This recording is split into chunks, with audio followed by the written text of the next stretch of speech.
Hey guys, this is the part 3 of the unboxing video. This is the biggest one yet that I am pretty personally excited about. We are going to unbox PlayStation 5 disc edition today. It was pretty hard for me to get my hands on PlayStation 5, but I was lucky enough to get it. It's been a pretty awesome Diwali for me. Some positivity during these times of pandemic, at least in my life, and I'm hoping and I'm wishing in all of your lives as well, right? Uh, so moving forward, I would like to give you a little bit of background because I've spoken to a lot of my friends who are not very tech savvy or who do not keep up with the latest technologies in like displays, TVs, gaming consoles, and stuff like that. And a lot of people ask me if it is feasible to buy a PlayStation 5 right now, maybe later, or what all setup would I need to take full advantage of the next gen consoles, how to be future proof for the next 3 to 4 years. So for that, I'd like to give you a little bit of background on that. So an important thing to consider while purchasing a console, if you've never owned a console or if you're planning to switch from a PlayStation 4 to a PlayStation 5, an important things to consider are which TV do you have right now, uh, what's the specifications, does it support HDMI 2.1, which is the latest in HDMI 2. Which is the latest HDMI technology, which supports 48 gigabytes per second transfer speeds, it supports VRR, it supports ALM, and I won't go into details of all those nitty-gritties, but you need HDMI 2.1 ports on your TV to make full use of PlayStation 5.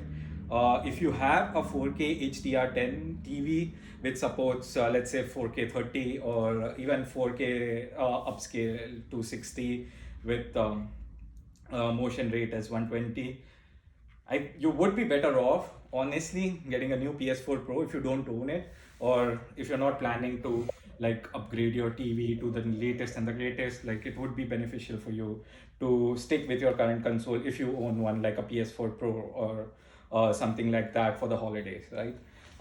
The reason I say this, like, except the graphics and let's say the 3D audio, the haptic feedback, right? Like, those are features are nice, but for you to game on the next gen consoles right now, the content is not really out there, and the TVs are in limited quantities which support the full functionality of the next gen consoles, and they are pretty expensive. So in the next 6 months, 1 year down the line, there will be cheaper TVs which support more of the next gen features, and at that time probably you could make a decision to either upgrade your console or buy a new PlayStation 5 if you wish to. But I'll tell you which things specifically to look for. Like, I own a Samsung TV before this, which supported 4K 60. Like, it was a good TV. It had HDMI 2.0. So what it didn't have was HDR10 plus and VRR, which is the variable refresh rate, the ALM, and any of like the HDMI 2.1 features. Obviously, the transfer speeds at HDMI 2.1 are around 48 gigabytes per second as compared to HDMI 2.0, which are much lower than that, right? So for me, I wanted to be future proof for at least the next 3 to 4 years. So I saw a deal on Costco for LG C10.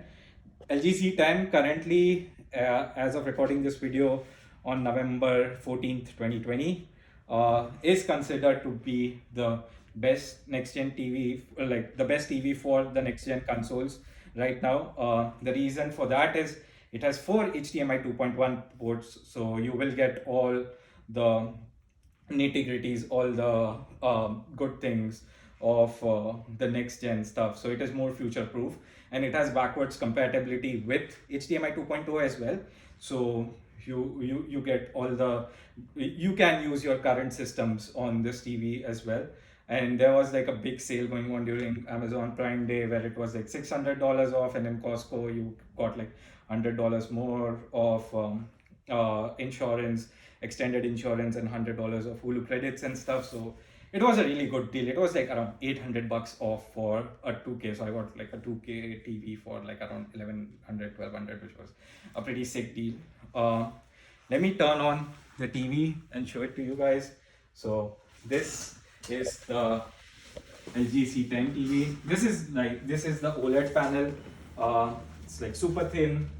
You have to, and LG does a good job to prevent burn-in issues. Like if I don't turn it on for, let's say, 30 seconds or something, you don't get like the typical, like it automatically transfers to a screensaver with like dots moving around and stuff, so that you don't get burn-ins on like any of the screens that you have enabled, right?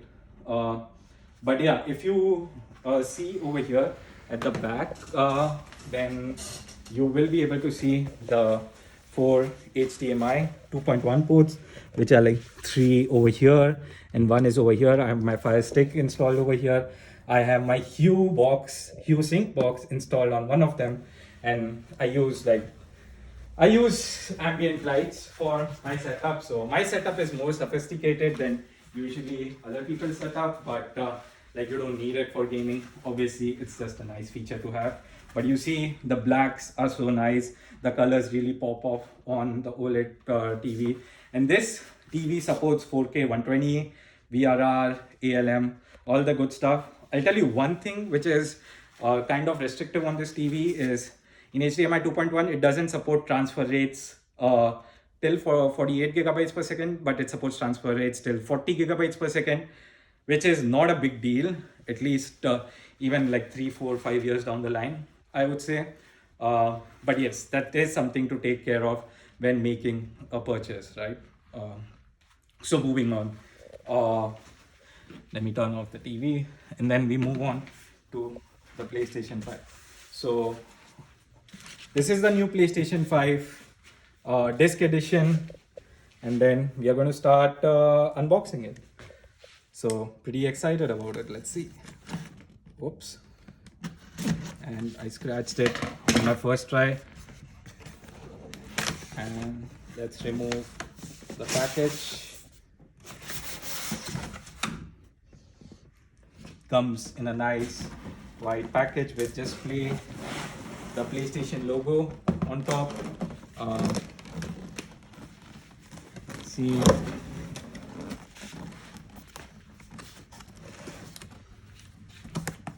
very cool. I think this is, just remove this and this and this, and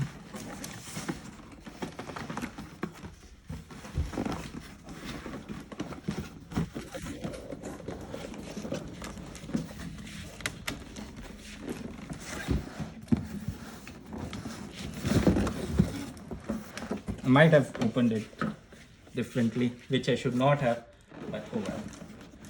Super excited to see. Alright, so there's nothing in the box. It's completely empty now. We got these two things. This is the console, and these are the extra stuff associated with it. Let's open the accessories, guessing the controller and stuff. What do we get in this? We get a quick start guide by Sony, a safety guide, which is cool. This is the power cable. Let's see. Oh, I think this might be, yeah, this is the stand. So I am probably going to install it vertically. I am not sure, or horizontally. Not decided yet, but this is the stand where you'll put your PlayStation, so it might latch on like this to your console, and you can just place it like if you want to place it horizontally. A lot of people said this is pretty huge. Doesn't look that huge to me, honestly speaking. This is the new DualSense controller with haptic feedback and adaptive triggers. Looks nice, feels nice. Oh, it's pretty good. It's pretty nice looking controller for sure. Right. Yeah, and it has a inbuilt mic in it, which is pretty cool, so you don't need headsets technically if you want to do party stuff. This is the charging cable for the controller, which is I think USB-A to USB-C if I'm not mistaken. This is the new HDMI 2.1 cable. So this is interesting, right, to use HDMI 2.1 capabilities, you might need HDMI 2.1 cables, and both the systems should support HDMI 2.1 data transfer, right? So your TV should have HDMI 2.1, and whatever console, let's say Xbox Series X or PlayStation 5 you're getting, should have the HDMI 2.1 port in it as well, right? Which the newer consoles do. But if you're planning to use any other systems, it might not work. If you're planning to get HDMI 2.1 cable and think that I'll get all the good stuff without upgrading the console in the older version of the consoles, it won't work. So yeah, there are a lot of requirements around this technology and a lot of things to consider before making a purchase, and hopefully my recommendations do help you. So now let me put this aside with my other stuff. Then let me take off the sides for the console. And let's see what we have over here.